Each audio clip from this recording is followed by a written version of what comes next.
Another way we can trick attention is through visual disruption, and we can induce what's called change blindness. And here's a really interesting study example that demonstrated change blindness. This is an old black and white grainy photograph because it's from a study from the 1960s.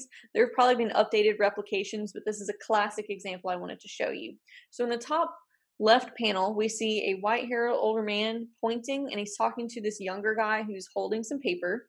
What's happening here is the younger guy with the paper is actually a researcher, but this older guy does not know that, okay? So younger guy with the paper, he's holding a map actually, and he's on a college campus, and he is just standing there looking confused at a map, and he's going to ask anybody who passes by for some directions and some help. So this older guy who doesn't know he's a research participant is going to talk to this researcher and give him directions.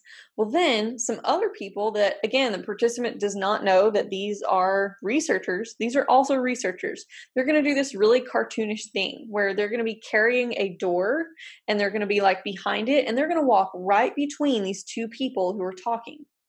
And while that happens, one of the researchers who might be dressed kind of similarly to our first map guy, there's going to be a guy who looks like that behind the door, okay? And he's going to swap places with our map guy. So door guy is now our new map guy. Map guy, he walked away with this door along with the other researcher.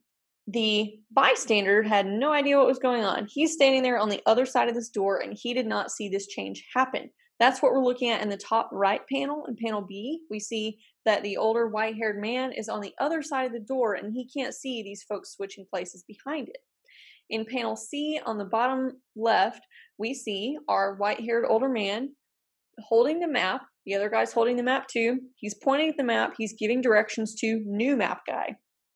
And in panel D, on the bottom right, we see our two map guys standing next to each other.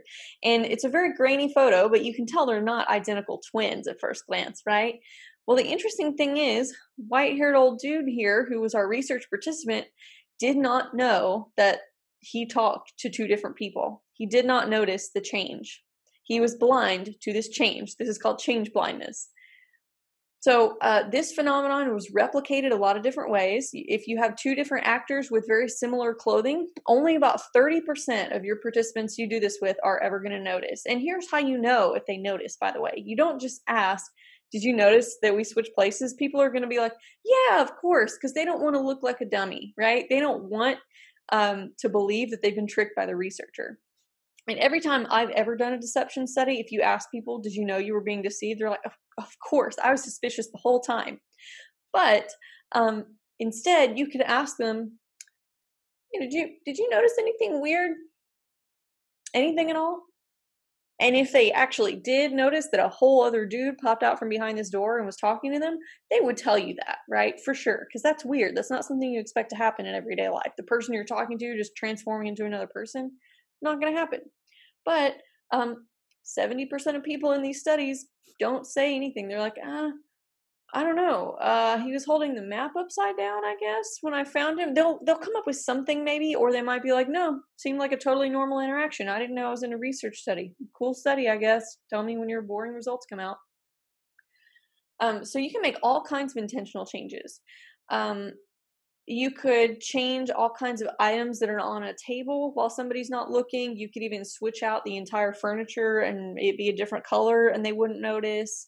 As long as you make gradual changes, you can get away with switching out all kinds of things. Another interesting point to this change blindness study is that when you replicate it with different kinds of people, you find that your research participant is going to have a harder time noticing switching people if the door people, the map and door people, are in an out group compared to our research participant. So if our white-haired old man here were to see other white-haired old men, he might actually have an easier time deciding that they swap them out with another white-haired old dude, right? So if there are people in one of our in-groups that we share some kind of characteristic with, we're better at telling them apart. If they're in an out-group to us, we tend to kind of think they look all the same. We think about them as their group and not as individuals. So If our map and door guy are wearing uniforms of some kind, they could have very, very different faces and people still won't notice the change. If our research participant is a man and we have a woman with the map and the woman behind the door and they swap, they could look very different, even hair colors and stuff, and the men won't notice. And you can do this across racial groups and a lot of other things too. So, change blindness is another one of those interesting ways that you can trick our attention. Now, our attention is not perfect, but think about it. It's not really designed to help you notice the person you're talking to transforming into another person with when you look away, because how often is that going to happen in nature? Our cognition is designed around helping our ancestors solve problems that they needed to survive and reproduce. And so this is just not one of them. It's just a cool, clever experiment you can use to find those holes or blind spots in our cognition, but it's not really something that comes up a whole lot in everyday life.